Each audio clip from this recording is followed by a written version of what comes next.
Hi everyone, Khasim Lockhart here, Fordham class of 2018, and I'm honored to be here with one of my colleagues and a fellow Ram, Larry Welch, Fordham class of 2003.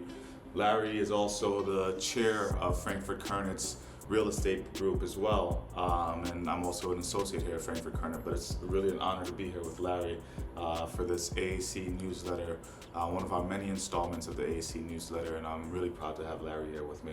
Thank you, Khasim. No, of course, of course. Larry, if we could just start with your Fordham career. Yeah. How did your time at Fordham, how would you say it shaped your career path and what you're doing now? I think it certainly put me on the right path to get where I wanted to be.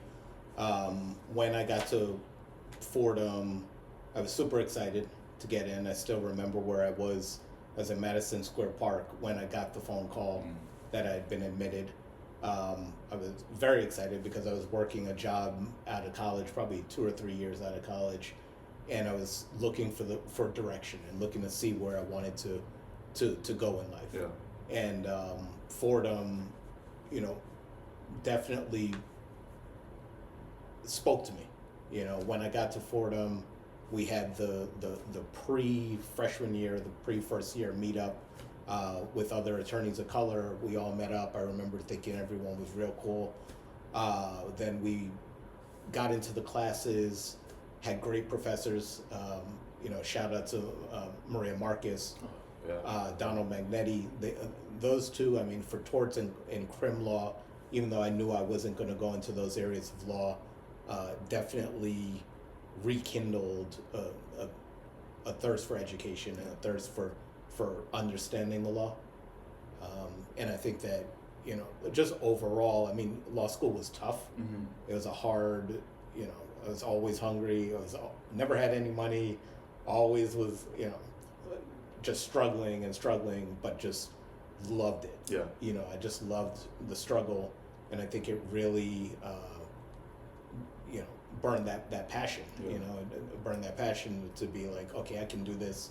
I can figure all this stuff out. I can do all the reading and understand it. And it took a while, but I appreciate Fordham for that. Yeah. You mentioned Professor Marcus. I'll say that it's great to hear stories about her because she actually impacted awesome. me as well. She was really awesome. Oh, you knew her? Yeah, Professor Marcus was actually the moot court advisor when I was on moot court. Amazing. And she was still very sharp in the latest stages of her life. Yeah. You mentioned the struggle of law school. You mentioned your path. Was there ever a moment early in your career where you thought, this is it, I made the right decision?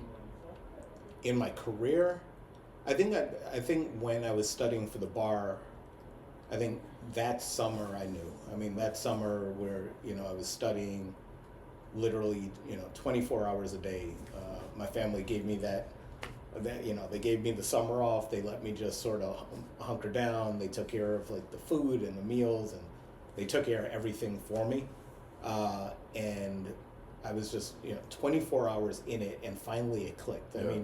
It's weird. After 3 years of law school, it was finally that summer that it was like, oh, this stuff all makes sense. Yeah. All the stuff that we had been studying for those years, once I had time to just focus on it and get ready for that bar exam, I remember being like, it was just, it just became a part of me. I finally was a lawyer at that point. Yeah. So at that point, after that, it was, I don't think I had a job that summer. I don't think I had an OCI. Maybe I got one OCI interview.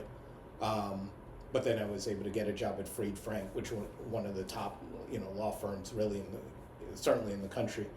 And I remember not being I wasn't overwhelmed by that reaction because I expected greatness at that point. Sure. I expected to be able to take what I learned at Fordham and what I had been reading and studying, and I was like, it's going to happen. Yeah. Because you just know so much at that point, Right. and you understand how it all should work. Yeah. And that's a testament to the Fordham, the Fordham education. I think so. Yeah, it's definitely a testament to that. But what about the Fordham network? I know we always tout the Fordham network. I remember when I first joined, that was one of the things that I was told that there was the Fordham network. Yeah. How has the Fordham network impacted your career so far? Well, I always see people, right? Even the event I went to that you invited me to last year was at the Rise event. Mm-hmm. running into like Veronica Escobar again. I hadn't seen her in, since we graduated. Yeah. And just immediately being able to reconnect. And, in my career, I've come across Fordham people on the other side of deals, and I know the deal's going to get done. Yeah. I know it's going to be, we're going to negotiate, we're going to, be zealous advocates for our client, but I know that there's going to be a respect level and a certain level of just respect for the whole process. Yeah. It's not just, you're not going to get a ton of typos, you're not going to get a crappy contract sent to you. It's going to be well done. It's not going to be over lawyered. It's going to be well done and respectful. Yeah. So I always feel pretty good, and I see people on LinkedIn and online just throughout my career. Yeah. So I always tell young people in who are still in school, I say that you're building your network while you're in school. Absolutely. And you have to sort of be farsighted in how you're presenting yourself, how you're going about your law school career. You're going to run into everyone later on. Yeah. You don't have to be best buddies with everyone, but you certainly should be respectful and professional and be aware that you'll be helping each other out for decades. Yeah, absolutely. So let's talk about your career a bit. As I mentioned earlier, you're the chair of the real estate group here at Frankfurt Kernet.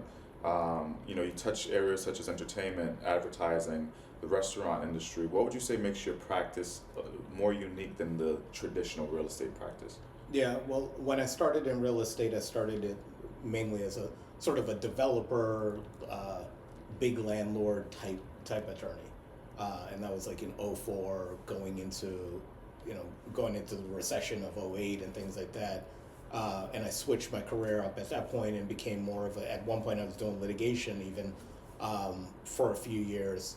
And as I went through that, I went from big, sort of big law transactional to very small granular litigation stuff where I would be in like housing court, landlord-tenant court. I mean, I would take a case and I would just do a case because I was like, look, I have to do something. Yeah. I have to learn. I have to, get clients. So I would be in housing court. I would be in appellate court. I would be in whatever court because I loved it. Yeah. And as I was doing it and building experience and building the ability to sort of get clients or help clients, I realized that, there were certain clients that I liked better. And those were the ones who were, sort of creative, or the ones who were artists, creatives, whether they were, chef creative or, acting creative, music creative. Those are the type of people that I was drawn to. Yeah. And who were sort of drawn to working with me. And I was like, I think sometime in the pandemic, I just was like, really distilled it and but spent less time focusing on the clients I should have, I should have this bank, I should have this insurance company, and more on, no, these are the clients I want. Right. I want to work with, podcaster people. I want to work with, people who are influencers or whatever. So that's the sort of people I started just working with, 75% of my time. Yeah. And I really enjoy it. Yeah, that's awesome. And that's good advice for lawyers, I think, just regardless of rank or experiences, that you do the work you love and you seek out the work you love. So that's really great advice. I know you also do some hospitality work. Tell us a little bit more about that. Yeah, so the first hospitality clients I was working with came sort of out of like the real estate leasing work that I was doing. So I was doing real estate leasing of all types. So I was, lease offices, retail, house leasing, any type of lease where you're sort of doing a term of 5 years or 10 years on the agreement. And I think I had a client who was doing like selling tacos or something, or there was one that was selling sushi, or there was like some sushi concept. And the lease is using a space as a restaurant or as a chef it's just like renting any office space, but then you have to throw in all the extra stuff, right, like all the duct work and the the stove and the range and the hood and all that stuff, and I just was like, wow, this is awesome. Yeah. Like this is this is like fun stuff. Like where I would be walking through the city and I would be walking past restaurants that I had worked on the leases for. And I knew exactly where all the, this is where they bring in the delivery, this is where the smoke duct that we put up, like it's right there. Like it was just amazing. So I really just leaned into it and really just, have been doing that probably for 12 years, 13 years, something like that. Yeah. And, so it's been great. Yeah, that's fantastic. And I think a lot of folks can learn from your story of just, you've created your career, right? A lot of people, I think, can let the career create who they are, but you've created your career as far as the things that you want and the things that you love to do. Just to wrap things up, I just want to give two more questions. The first is, what would you say is the most rewarding part of your career? Most rewarding part? Certainly working with younger attorneys. Working with you, working with especially attorneys of color. When I came up, I didn't work with very many attorneys of color. I didn't go to school with very many. I didn't go to HBCU. I went to Vassar College. Respect to the Brewers. I went to private schools and things like that. But then when I got into law firms, there were no attorneys of color. There were none. And I would go to these events, and I would go to real estate events, as part of going with your cohort of your class, and you'd literally be the only Black person there. The maybe staff or maybe people who were admin or whatever, but you'd go and people would be like, you say, what do you do? I'm a lawyer, and they're like, are you a paralegal? And you're like, no, I'm a lawyer. Constantly. So that was 2003, 2004, 2005. It's 20 years ago. And now, I go to, I'm lucky to work at a firm where we do have a lot of attorneys of color. When I go to the AAC event, there are attorneys of color everywhere. And the more I travel, I see that in different cities. Some cities, it's tons, right? And, really seeking out, at one point I said to myself, I can't don't just keep going to the event looking for people. Throw your own events. So I started throwing my own networking events and just inviting people, whether they're lawyers or whether they're developers or chefs or whatever, and just bring people together. And it's not to say that you can't operate in all the spaces. Obviously you have to, but that's brought me joy. That part of it has been really good, because I look and even here, you have multiple attorneys of color who are mentors, which is I would have loved that. No, absolutely. So and now, so it's funny, it's a great segue into the last question. For younger attorneys who may be interested in real estate, hospitality, the type of work that you've done, what advice would you give to them? Well, for hospitality is a multidisciplinary field. It's not there's not hospitality law, right? It's not a course on hospitality. You have real estate people, you have labor employment, you have people who do liquor licenses, you have the whole gamut, because it's a broad industry.